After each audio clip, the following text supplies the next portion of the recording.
Okay, welcome to the World Photographic Club tutorials. In this tutorial I'm just going to take you through the very basics of airbrushing and retouching. This image needs a little bit of retouching up here.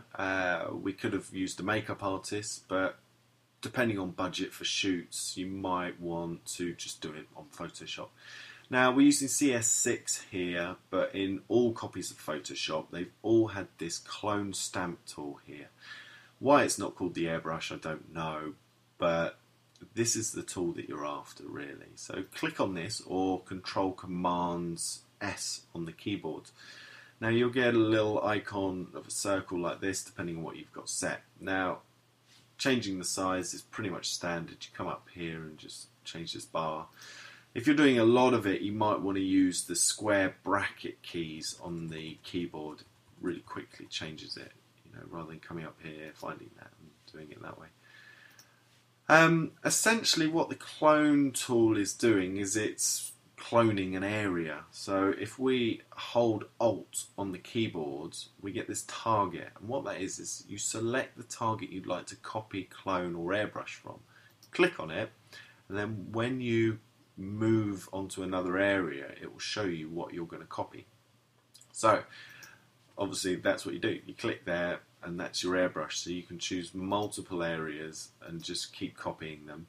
Obviously I'm using these areas to take it to the extreme just to show you really. If you come up here you've also got different harshness and finishes to your tool. This one's got a very soft edge that's faded.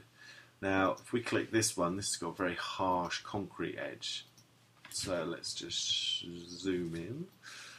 So you can see the difference in the two really. This one here, solid edge. This one here, it's feathered, it's faded.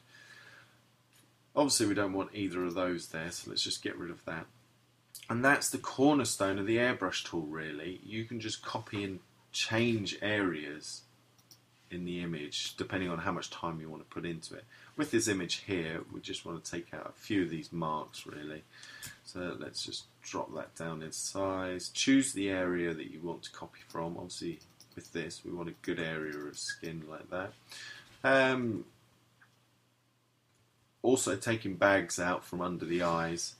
This is primarily what we use for this. So you just change the size. Make sure you've got a good feather one. This opacity, drop that down. That's the intensity with which it will copy. So what I do is I drop that right down and just give it a good few clicks. Best thing though is just to play around. Just to play around with the opacity and play around with these tools here.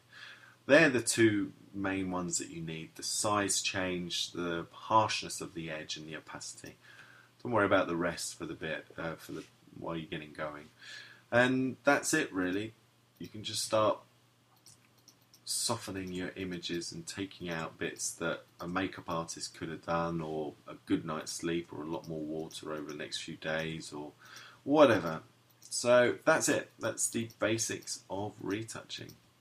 So thanks for joining us here at the World Photographic Club. Feel free to jump online to our website where we have a chat room and a forum where people bounce things about. We also do our monthly competitions which help people improve their photography. Thanks for listening, and I'll see you on the next one.